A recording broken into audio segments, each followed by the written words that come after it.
If you want to set a photo as a wallpaper on POCO F8 Pro or POCO F8 Ultra, what you can do is you can open the gallery, and then in the gallery we can just simply tap on the photo that we wish to set as a wallpaper.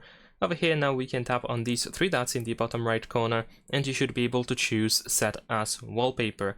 And in here you can choose to set it to the lock screen, apply it to the lock screen, home screen, or both. So in my case I'm gonna choose both. And now we can adjust the photo a little bit. We can zoom in and zoom out quite easily. We can also use two fingers in order to move the photo up and down a little bit. And there we go. We also have the depth effect that allows you to hide the clock behind the object if it's detected, of course.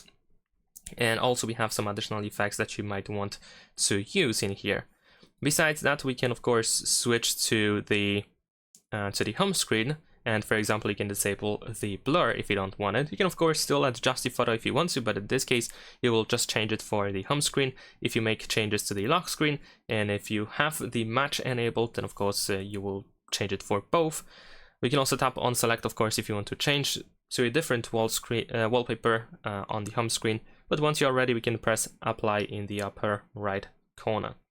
And that is pretty much it. As you can see, we have set the wallpaper. Thanks for watching, leave a like and subscribe.